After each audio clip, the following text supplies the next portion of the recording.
Bienvenidos a un nuevo episodio de La Guachafa. Hoy venimos con un tema provocador, sugerente, el antinorteamericanismo, el antiamericanismo, llamémoslo sociológico, el antiamericanismo sociológico, el que tenemos inyectado como sociedad o como persona. Esa rechera o digamos ese miedo, ese terror, ese temor, esa rabia que ha estado sembrada en buena parte de la sociedad latinoamericana, la sociedad venezolana, en algunos individuos, en algunos sectores, más allá del uso político del tema imperial, el imperio maligno, el imperio que nos bloquea, de que Venezuela o Latinoamérica ha estado sometida y jodida por el imperio, más allá de ese uso retórico, del uso y del abuso de esa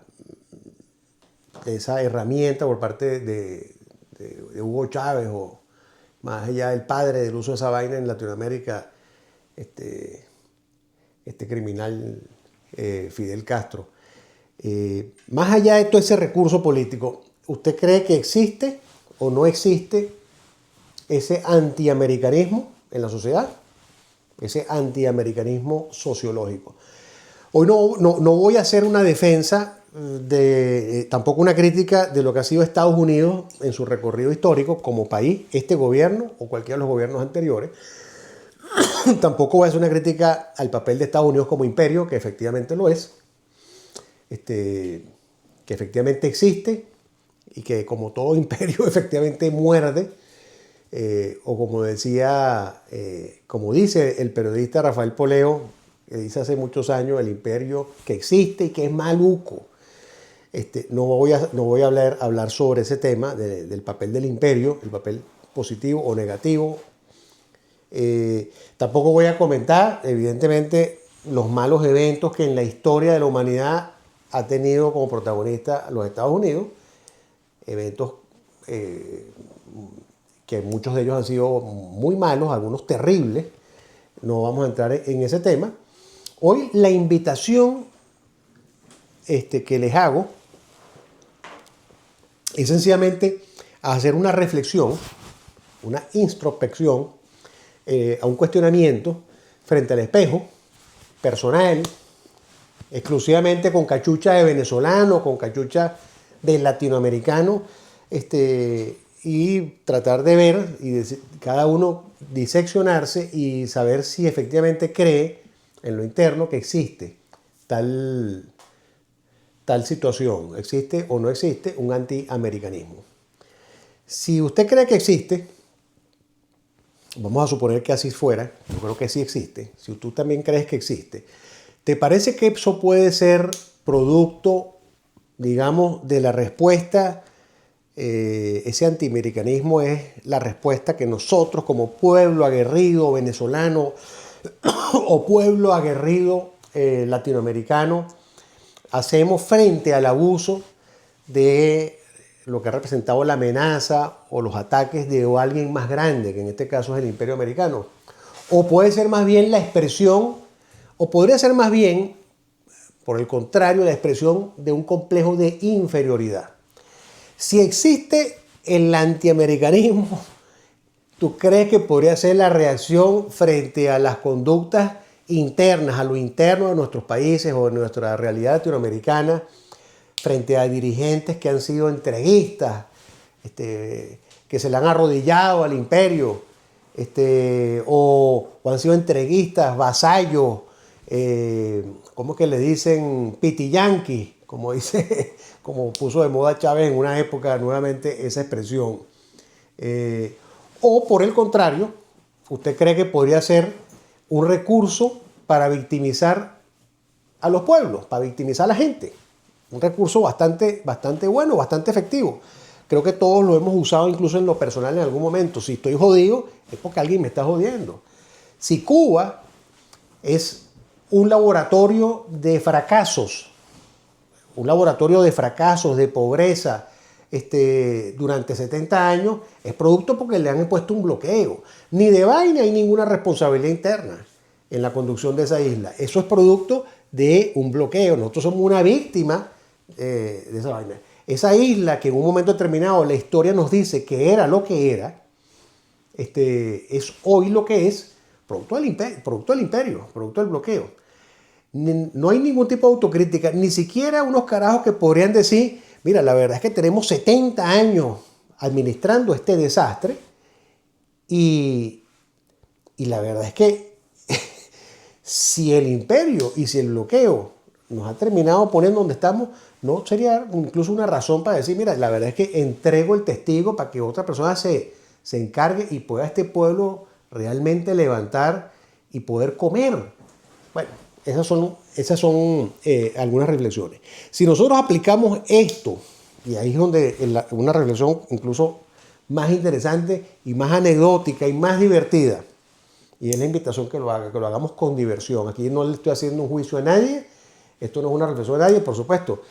Voy dando mi opinión sobre ciertos fenómenos o sobre ciertas parcialidades políticas, porque eso es parte de esto y cada quien tiene el derecho de tenerlas o tener la contraria o lo que fuera. Pero si nosotros aplicamos esta reflexión a lo cultural, yo les podría decir, ¿usted cree que se ha construido un falso discurso de abuso y dominación que de tanto repetirlo se nos metió en las células de la gente? Es decir, es falso que existe ese imperialismo, ese imperio nocivo, eso es falso y que de tanto repetirlo se nos ha metido eso ahí. O por el contrario, usted cree que la realidad de los hechos, la dominación y el abuso imperial terminó generando una cultura popular negativa que se expresa en la música, en el cine, en la forma de pensar, en la forma como nos expresamos nosotros de la gente y de los gobiernos y del país, de los Estados Unidos como tal. Voy a poner algunos ejemplos en el tema cultural que yo los he reflexionado, los tengo muy presentes y que creo que son, en mi caso, han sido en algún momento determinado decisivos para que yo en una época de mi vida tuviera una visión que luego de revisarla, creo que estoy ahorita en un proceso de conclusión diferente. Por ejemplo, el Mr. Danger, la novela Doña Bárbara, una novela escrita por Rómulo Gallegos, expresidente de Venezuela. En 1928 escribió Gallegos esa novela. 1928. El petróleo, el primer pozo petrolero y la primera experiencia petrolera en Venezuela, la expedición petrolera, el viaje petrolero en Venezuela empezó en 1920. Esta novela es 1928. En esa novela, Gallegos desarrolla toda una historia con ciertos personajes. Hay uno de los personajes, el personaje llamado Mr. Danger, que evidentemente es un personaje que le da vida o representa de alguna manera lo que era el imperio americano o los Estados Unidos o lo que fuera, los intereses imperiales, los intereses extranjeros. Ese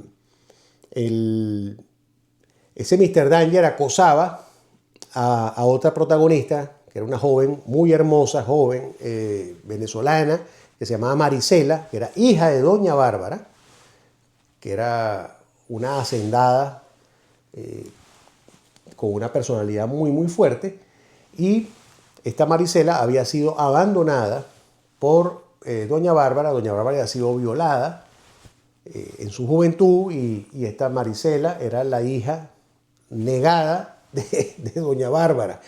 En los análisis de la novela que nos mandaban a hacer nosotros en bachillerato, en el colegio, en la clase de literatura, uno tenía que diseccionar los personajes y en base a la interpretación que tuviéramos de la lectura de la novela, y por supuesto muy sugestionado por los profesores de la cátedra, quienes estaban detrás de la novela. Mr. Danger era, como digo, era el imperio americano, era un gordo, pelirrojo, un tipo enorme, corrupto, muy violento, muy corrompido, muy ladrón, y que además se quería bregar a Marisela, ¿no? A la muchacha. La muchacha, esta era Venezuela, representaba a Venezuela, había sido abandonada por su madre, Doña Bárbara, que como dije, era una mujer muy violenta. En nuestra interpretación, en aquella época, Doña Bárbara representaba, uno supone, a lo que eran los gobiernos que habían pasado por Venezuela. Acuérdense que Venezuela estuvo sumida casi todo el siglo XIX en guerras civiles. Era un país violento. Doña Bárbara de alguna manera representaba a esos gobiernos. Marisela era Venezuela. Entonces, el metamensaje de la novela era: Venezuela fue mal administrada, fue abandonada por su madre y Venezuela ha sido asediada por el imperio que se la quiere violar y se la quiere abusar y se la quiere apropiar, etc. Ese fue el mensaje, ese era el metamensaje de la novela Doña Bárbara. Ahí estamos en la parte cultural, literaria. Vamos a una más actual y menos académica. La canción Tiburón de Rubén Blades y Willy Colón. ¿Cómo bailamos los venezolanos de mi generación en los 80 esa canción? Tiburón que buscas en la orilla, tiburón que buscas en la arena. Es decir, tiburón, el imperio americano se quería meter en la orilla y en la arena de los países centroamericanos. Los gringos eran invasores, querían adueñarse de Centroamérica. El propio Rubén Blades responde en uno de los estribillos de la canción: cuidado con la ballena. La ballena representaba a la Unión Soviética. Es decir, Rubén Blades tenía las bolas de, en su canción, desarrollar la tesis de que Estados Unidos se quería coger y se quería quedar con Centroamérica y quería violar a los países centroamericanos. Respeta mi bandera, le decía en una oportunidad. Incluso le sacaba de contrafigura a la Unión Soviética comunista. Hay que tener un par de cojones. Eso era en la música, la salsa, hecha por la Fania, por Rubén Blades. Yo me lo imagino componiendo la letra desde su apartamento del Bronx, en los Estados Unidos, en el estado de Nueva York. No sé si ya se había mudado para Manhattan, donde vive ahorita, pero esa era la tesis de este extraordinario músico Rubén Blades, que de alguna manera se nos fue metiendo también en la genética del latinoamericano, en la genética del venezolano. Hay otro ejemplo, también muy virtuoso, el de la nueva trova cubana. Esta música espléndida, hecha por unos músicos extraordinarios, don Pablo Milanés, junto con el señor diputado del Congreso del Partido Popular Castrista, Partido Comunista, porque en Cuba hay Congreso, don Silvio Rodríguez. Bueno, una música extraordinaria, cada canción mejor que la otra. Crecimos en los 80, crecimos en los 70 escuchando esa música. Hay una canción, la canción del Comandante. Es una cosa, la verdad, maravillosa. Yo la tengo en mi música, en mi iPad la tengo, la canción del Comandante.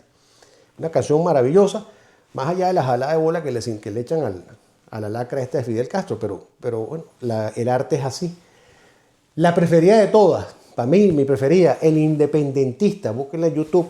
Una canción fabulosa de ese portento extraordinario que fue el inquieto anacobero Daniel Santos. Esa canción forma parte de un disco, de un long play que él sacó y que entiendo fue recogido de alguna manera, nunca tuvo un sello comercial que lo amparara. Mi papá lo tenía en la casa. Independentista, ahora que estás arriba y eres primero en la lista. Maravillosa, búscala en YouTube. Y básicamente es una denuncia en contra de los intereses de Estados Unidos que se querían coger Puerto Rico. Daniel Santos terminó muriendo aquí en el estado de la Florida. Yo me imagino que recogió un poco todo ese sarampión juvenil antiimperialista, pero en todo caso su canción quedó ahí y son canciones que su mensaje de alguna manera también forman parte de ese tejido celular con que hemos crecido los latinoamericanos y los venezolanos de mi generación al menos. Yo creo, en mi opinión, todos esos discursos, todas esas manifestaciones han formado parte y a la vez han generado un complejo arrechísimo. Esa es mi opinión. Un complejo arrechísimo que ha devenido en un victimismo que ha sido alimentado durante décadas en Latinoamérica y en Venezuela. Un victimismo que, como todo victimismo, condena al que lo padece. Si lo padece un país, condena al país. Y lo condena hasta jodido para siempre. las personas que son víctimas y que piensan como víctimas y se relacionan como víctimas y que razonan como víctimas y que se comportan como víctimas están condenadas a estar jodidas para siempre, hasta el día que se den o por lo menos hasta que se den cuenta de que han estado procediendo de esa manera y ahí podrán cambiar. El victimismo jode al individuo, el victimismo jode al colectivo, y aquí utilizo esa palabrita colectivo que le encanta al surderío latinoamericano, los colectivos. Así, de esa manera, engloban a las personas que dicen defender a quienes victimizan y condenan precisamente con un objetivo electoral a nunca salir de esa situación. Eso se está viendo mucho aquí, en mi opinión también en Estados Unidos, con ciertos sectores, con ciertas banderas, ni hablar de Europa. Yo creo que ese tema de la victimización es un tema que condena al que lo porta de cualquier manera, en cualquier tema. Víctima de sus padres, víctima de tu mujer o de tu marido, de tu pareja. Soy víctima,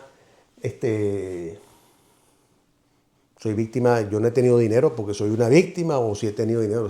Esa básicamente es un cobijo donde uno se puede meter, pero nunca resuelves porque básicamente no te permite tomar control y responsabilidad de tus decisiones y de tus actos. En Europa también hay algo de americanismo. Yo estaba dejando la reflexión, la estaba dejando únicamente para el caso latinoamericano, el caso venezolano, pero voy a hacer una reflexión rápida sobre Europa. En Europa también hay un tema de americanismo. Por supuesto, no todo el liderazgo europeo, y por supuesto, en absoluto del pueblo, no todo el pueblo europeo. Hay también las causas, quizás son diferentes a las causas de ese complejo antinorteamericano que se padece en Latinoamérica, en mi opinión.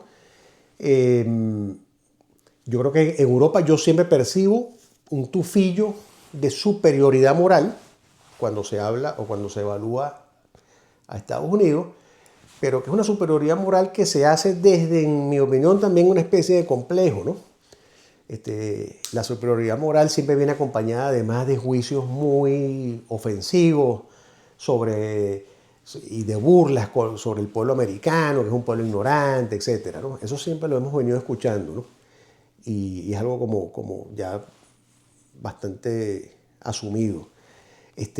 Hay algunas personas que han escrito, yo he leído algunas opiniones relativamente, creo que son serias, de que en ese sentimiento europeo están presentes razones de otro tipo. Por ejemplo, no se ha logrado perdonar el haber sido ayudado, no importa lo decisivo que fue Estados Unidos en Normandía para terminar de un carajazo la amenaza alemana en la Segunda Guerra Mundial. Tampoco importa el Plan Marshall, la cantidad de recursos que este país destinó a la recuperación y la reconstrucción de Europa. Y puede ser que sean cosas de ese tipo, hay otras razones más. Aunque parezca mentira, es verdad, es una realidad que hay gente que no solo no agradece, sino gente que no perdona al que lo ayuda. Esas son cosas de la naturaleza humana. Bueno, nos veremos en otro capítulo en los próximos días. Si te gustó o si no te gustó, mira, like o manito para abajo. Suscríbete al canal para que te lleguen las notificaciones y puedas acompañarnos en esto. Déjanos tu opinión, la que sea. Si es crítica, si estás de acuerdo, si tienes otro punto de vista, si la ves desde otra arista, comenta, evalúa y reenvíale la